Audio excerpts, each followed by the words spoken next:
First of all, happy birthday. Yay! Great way to start off the week. That's true.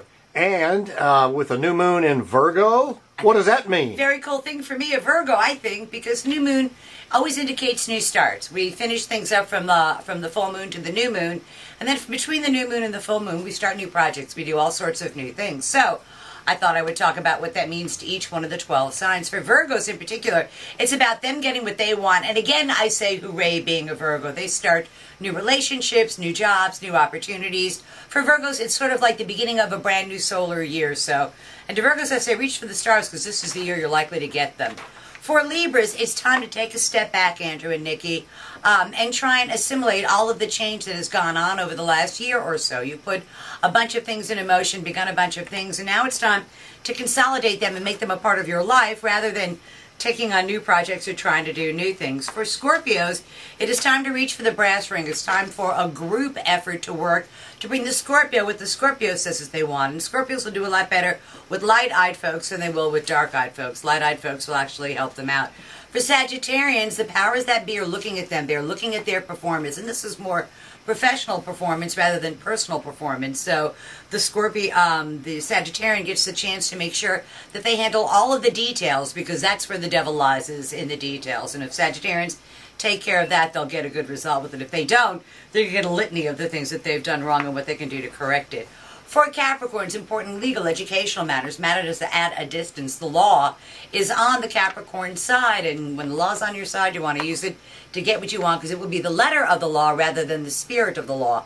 That applies for Capricorns. For Aquarians, time for a state of the finance check. It's time to do a very serious accounting of what you have, and more importantly, what resources are available to you so you can maximize an existing resource rather than looking for some kind of new resource. For Pisces, in their 7th house of partners, and they're going to get a laundry list of things that their partners want from them, expect from them, and if they haven't lived their life right, they're going to get a laundry list of all the things that they've done wrong, because yeah, so I'm hoping for the right thing. For Aries, it's in their 6th house of work and responsibility. They get to take on new responsibilities at work. They can either create new responsibilities or step up and accept new responsibilities. This is not a better job, this is not a promotion, this is not an increase, this is simply an opportunity to do your job to the very best of your ability so that down the road you can get a better job or a better circumstance involved with that. And then also for Aries, it's their favorite time to do medical things and they'll have a good outcome.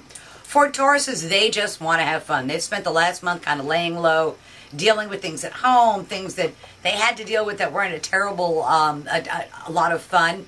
And now, for the next 30 days or so, Tauruses want to have fun. They want to have a good time with amusement, sports, children. Anything that's creative is what the Taurus is going to end up doing. For Geminis, it is time to clean up things at home. They need to stick kind of close to home and clean things up there, straighten things out there. It could be lay down the law, but it really has to do with making your home environment a better, more secure place for the Gemini to operate out. For Cancers, it's in their 3rd house of day-to-day living, and the pace of their day-to-day living is about to pick up to warp speed. So Cancers have to be really careful not to bite off more than they can chew and think that they can do more things in a time span than is humanly possible. And then I've saved the best for last. Oh, let me hear it, darling. About the money. Hit it, birthday girl. It's about making more money, earning more money, getting more money as a result of things that they've already done. So for the next 30 days or so, Leos are really focusing on how they can make as much as they can.